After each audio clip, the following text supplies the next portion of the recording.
దేశవ్యాప్తంగా కార్మిక కోడ్లు రద్దు చేయాలని మొత్తం కార్మిక వర్గానికి కనీస వేతనాలు 26,000 నిర్ణయించాలని తదితర డిమాండ్స్ మీద సమ్మె జరుగుతూ ఉంది.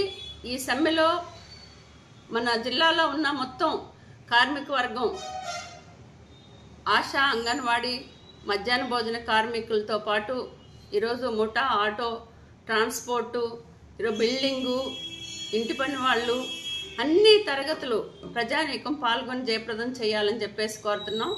ఈరోజు దేశభక్తి కలిగిన ఈ సమ్మెలో సమ్మెకు మద్దతుగా రైతులు సమ్మెకు మద్దతు ఇస్తూ ఉన్నారు, వ్యవసాయ కార్మికులు మద్దతు ఇస్తూ ఉన్నారు, ఉద్యోగ కార్మికులు, ఉపాధ్యాయులు కూడా సంఘీభావం తెలియజేస్తూ ఉన్నారు.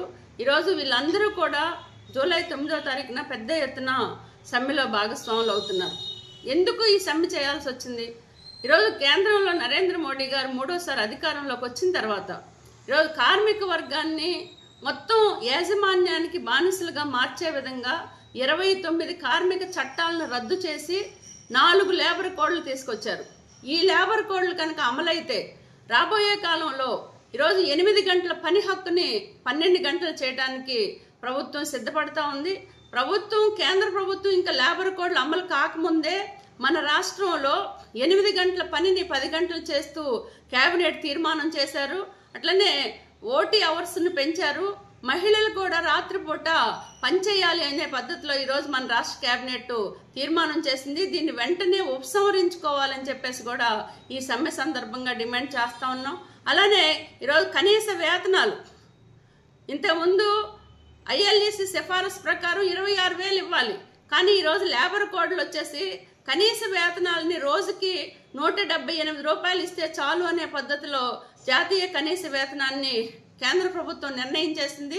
ఇది చాలా దుర్మార్గం. ఒకవైపు ధరలు విపరీతంగా పెరుగుతూ ఉన్నాయి, భారాలు పెరుగుతూ ఉన్నాయి, ఆ కార్మికుల వేతనాలు మాత్రం ఏమాత్రం పెరగలేదు. కానీ కనీస వేతనాన్ని కూడా ఈరోజు తగ్గించి ఈ లేబర్ కోడ్లో పొందుపరిచారు. ఇది చాలా ప్రమాదకరంగా రాబోతా ఉంది. దీన్ని వెంటనే రద్దు చేయాలని చెప్పేసి కూడా డిమాండ్ చేస్తూ ఉన్నాం.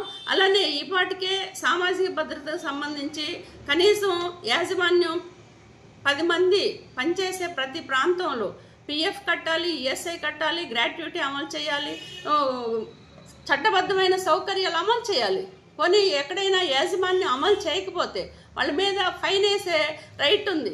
కానీ ఈరోజు ఫైన్లు కూడా తీసేసి లేబర్ డిపార్ట్మెంట్ తనిఖీలు కూడా చేయాల్సిన అవసరం లేదనే పద్ధతిలో ఈ లేబర్ కోడ్లో పొందుపరిచారు. అలానే గతంలో ఏమో కార్మికుడికి కష్టం వస్తే యాజమాన్యంతో బేరసారాడే హక్కు ఉంది, ఈరోజు సంఘం పెట్టుకునే హక్కు ఉంది, ఈరోజు సమ్మె చేసే హక్కు ఉంది. రాబోయే కాలంలో వీటన్నిటిని కూడా ప్రమాదంలో పడేసే వస్తూ ఉంది.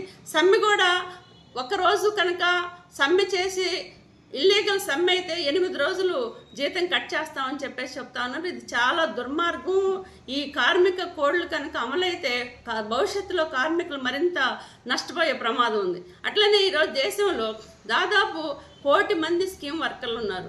అంగన్వాడీ కానీ, ఆశా కానీ, మధ్యాహ్న భోజనం కార్మికులు కానీ ఈరోజు పేద పిల్లలకి, గర్భిణీలు, బాలింతలు, చిన్న పిల్లలకి ఆహారము, ఆరోగ్యం, విద్య అందిస్తున్నారు. కానీ వీళ్ళని ఒక్కొక్కరు 30 సంవత్సరాలు, 40 సంవత్సరాలు, ఈరోజు 50 సంవత్సరాల నుంచి పనిచేస్తున్నప్పటికీ కనీసం కార్మికులుగా గుర్తించకుండా ఈరోజు చాలా మోసం చేస్తా ఉన్న పరిస్థితి ఉంది. అందుకని ఈ స్కీముల్లో పనిచేసే వాళ్ళందరినీ కూడా ప్రభుత్వ ఉద్యోగులుగా గుర్తించాలి అని చెప్పేసి డిమాండ్ చేస్తాం.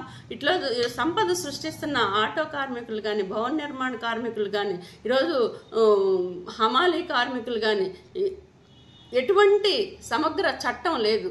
యాక్సిడెంట్లు జరిగితే రక్షణ లేని పరిస్థితి. అట్లనే ఈరోజు ముఠా, ఆటో, హమాలీ, అట్లనే అనేక మంది నిరుద్యోగులు ఉన్నారు. అట్లనే చిల్లర వ్యాపారస్తులు ఉన్నారు, ఉపాధి కూలీలు ఉన్నారు. వీళ్ళకి ఎలాంటి సమగ్ర చట్టం లేదు.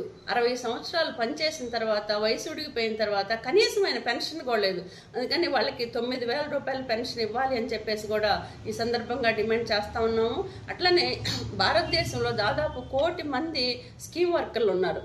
అది ఆశా కావచ్చు, అంగన్వాడీ కావచ్చు, సిహెచ్డబ్ల్యూ కావచ్చు, విఓఏ కావచ్చు, ఆర్పీలు కావచ్చు, మధ్యాహ్న భోజన కార్మికులు, స్కూల్ స్లీపర్లు, ఈరోజు మున్సిపల్ కార్మికులు, పంచాయతీ కార్మికులు, ఫీల్డ్ అసిస్టెంట్లు, కాంట్రాక్ట్ అవుట్సోర్సింగ్ రంగంలో ఈరోజు లక్షలాది మంది పనిచేస్తున్నారు.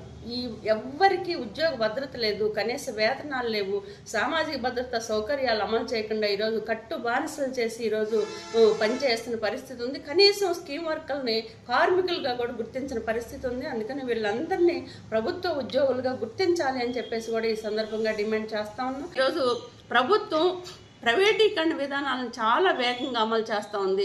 ఒకవైపు లాభాల్లో ఉన్న ఎల్ఐసితో సహా వాటాలను విరమించేసి ప్రైవేటీకరణ దిశలో అడుగులు వేస్తూ ఉంది.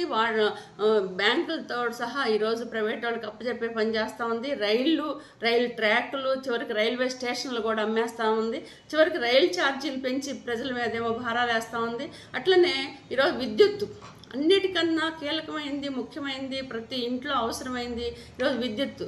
ఇలాంటి కీలకమైన విద్యుత్తును కూడా ప్రైవేట్ వాళ్ళకి అప్పచెప్పి ఈరోజు మన మీద భారాలు వేసే పని చేస్తూ ఉంది. చివరికి ఆంధ్ర రాష్ట్రంలో అవసరం లేకుండానే ఈరోజు అదానికి స్మార్ట్ మీటర్లు పెట్టుకోవడానికి ఒప్పందం చేసుకొని ప్రతి ఇంటికి ఈరోజు స్మార్ట్ మీటర్లు పెట్టడానికి రాష్ట్ర ప్రభుత్వం ప్రయత్నం చేస్తూ ఉంది. ఈ స్మార్ట్ మీటర్లు ఏవైతే ఉన్నాయో వీటిని రద్దు చేయాలి, పెరుగుతున్న ధరలను కూడా అదుపు చేయాలని ఈరోజు ప్రజల సమస్యల మీద, కార్మిక ఉద్యోగ ఉపాధ్యాయ సమస్యల మీద ఈ సమ్మె జరుగుతూ ఉంది. అందుకని తప్పకుండా దేశభక్తి కలిగిన ప్రతి ప్రజానీకం మొత్తం ఈ సమ్మెలో భాగస్వాములు కావాలి అని చెప్పేసి ఈ సందర్భంగా కోరుతున్నాను. సుబ్బరామమ్మ, CITU రాష్ట్ర కార్యదర్శి.